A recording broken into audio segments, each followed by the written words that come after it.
But first, in a move that would make Dracula proud, Sydney's inner city council has literally sucked the life out of local Halloween celebrations. The local government ghouls have advised residents that when they're celebrating Halloween, they should celebrate it in a sustainable rather than spooky way, and it should be organic rather than occultic, which kind of defeats the purpose. They put out a social media post advising residents, let's avoid the horror of single-use plastics during the spooky season.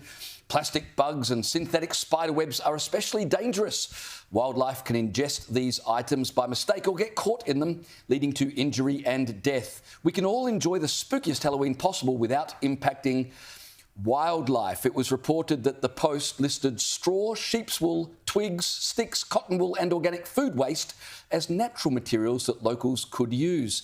On the other hand, fishing rope, string, twine, yarn, cotton wool and balloons were discouraged under the subheading Do Not Use. Now, local residents have reacted in various ways. Some are really upset, saying the government should just butt out of their Halloween celebrations. Others have been upset that they only had this warning 2 days out from Halloween, giving them a lack of time to prepare more sustainable decorations.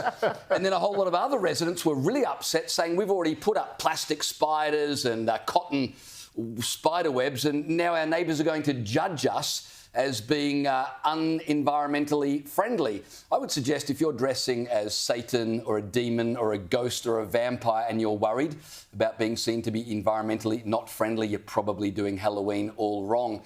But the question I've got, Liz and Joe, is how could the council have put out this advice without someone in management saying, no, this is not a good idea? It makes me wonder if perhaps the council were operating on skeleton staff. Oh, James. Let's just all take a moment to... Well, it's just a genuine question. Let's all just have a moment's silence to respect the moment in time that comedy died.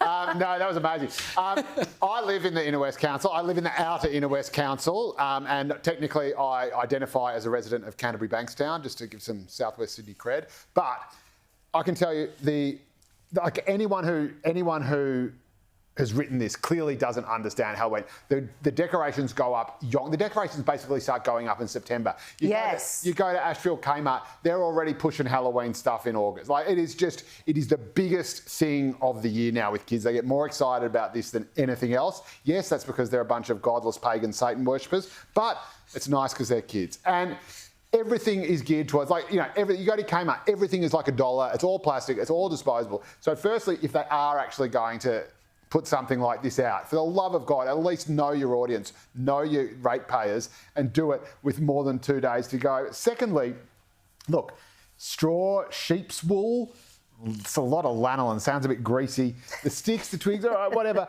but organic food waste. That would reek. How are you meant to use organic food waste? Do what? To do what? I mean, okay, you can carve out a pumpkin, and I had a live actual pumpkin we carved out, and it actually decomposed and became food waste on top of the gate in real time.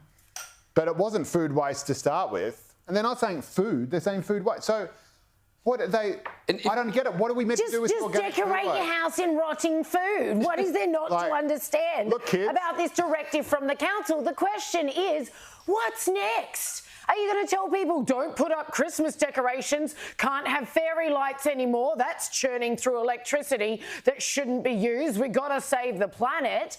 Seriously, butt out of people's lives, especially while, given you're a local council, we're going to assume you're probably not on top of roads, rates and rubbish because none of you guys are nowadays. So here they are lecturing people when, like you say, if any of them took a drive through the Inner West, they would have recognised this ship has already sailed, okay? People have had their decorations up for the better part of a month, and now you decide to send out this missive to your residents and ratepayers just to preach at them for having a bit of fun, but out of people's lives. And of course, then they always get the oh no, we are doing the right thing by the handful of Karens who then get in touch with them and are quoted in this article saying, thank you for calling this out.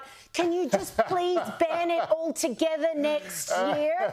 And speaking of Karens, while staying in the Inner West, one lady has taken to social media to post to her community at large to say, please don't be putting up fake spiders, because I suffer from arachnophobia, which is a fear of spiders, as you most likely already know.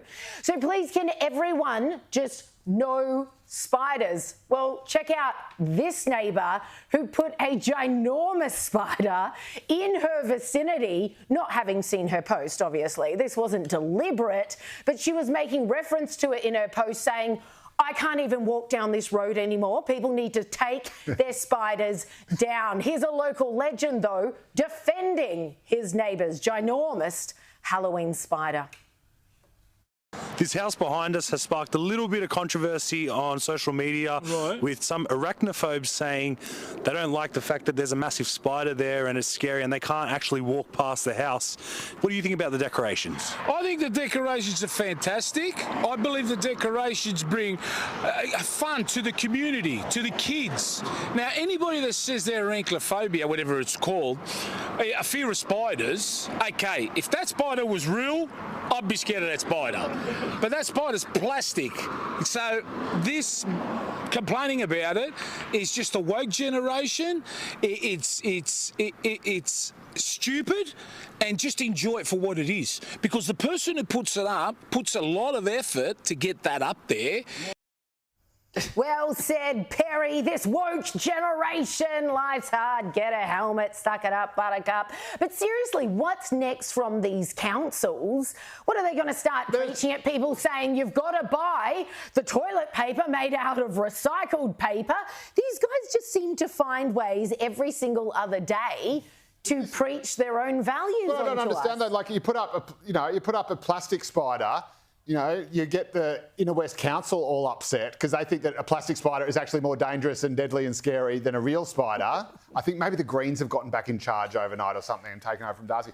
And then if you put a real giant spider on your house, suddenly the arachnophobes are upset. Well, in answer to your question, Liz, why do councils do this? I think it's easier putting out a missive encouraging people to use organic waste for Halloween than it is to fill potholes. Mow lawns in local parks, keep the nature strips clean. So it's a social media post is free. Can I say, if people wanted to see organic waste and real-life skeletons, they could have come to my student share house at any time in the 1990s, not just October 31, any night of the week you like.